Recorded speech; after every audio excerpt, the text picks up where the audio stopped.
I knew I wanted to be a teacher basically from the moment that I knew that I could have a job as a teacher. I knew I wanted to become a teacher when I was in 3rd grade, and I had the coolest 3rd grade teacher. I'd studied nursing for 3 years and had been very successful, but there was a nagging feeling that it wasn't exactly what I was supposed to do. It wasn't really a decision I made, but probably a realization of something that I had always known. I would get all of my stuffed animals and line them up, and then I would take the spelling test for each of the animals. So, I'd have to think like, okay, how would Share Bear spell tomorrow, I found out that I actually love kids. Growing up as a child, I saw my family struggle to learn English as a second language, and I realized that I wanted to make an impact on the Hispanic community. While working as a deputy sheriff in St. Louis, Missouri, I noticed the prisoners were getting younger and younger. I knew I wanted to be a teacher when I discovered what economic and educational inequality actually looks like. I knew I wanted to be a teacher when everyone I met, I was trying to convince them to teach, and finally they said, do it yourself.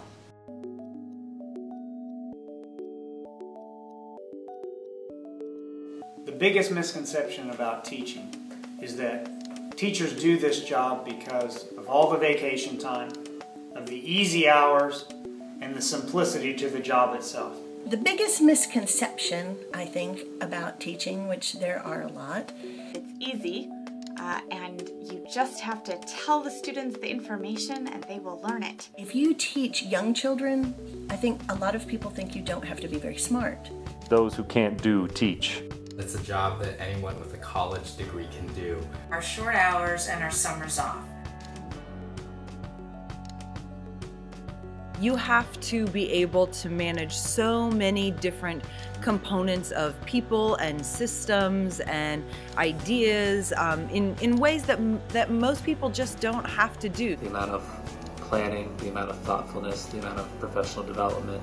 Washing the dishes, I'll think, gosh, how can I teach quadratics, a little bit better? Everyone learns in different ways, everyone needs different supports, and so to have a classroom of 30, 35 students at a time and have to help them all learn, I think that's probably the most challenging thing on the planet. There's very few people that can do that.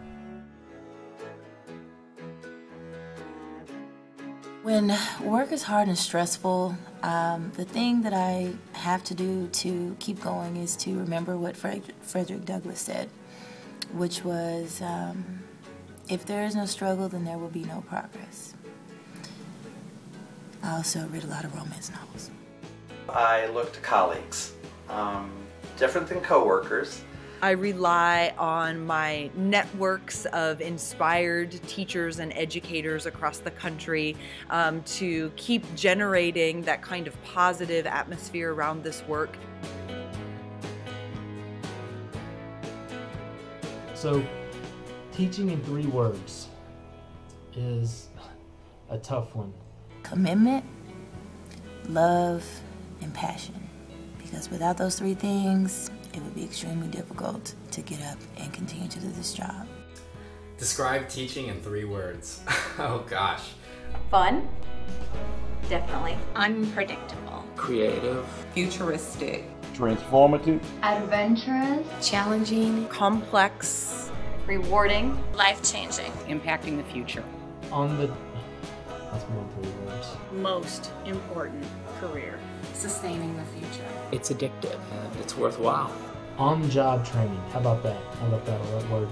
But this notion that we are in it, in the midst of it, and that we're trying to figure it out as we go. We are teachers, and we have power, not just in the lives of our students, but in our profession. And we have to take action and to advocate for our students and for what is best for them and for what is best for our profession. That's what I would like to see this conference kind of help me put together, is how are we going to figure it out together?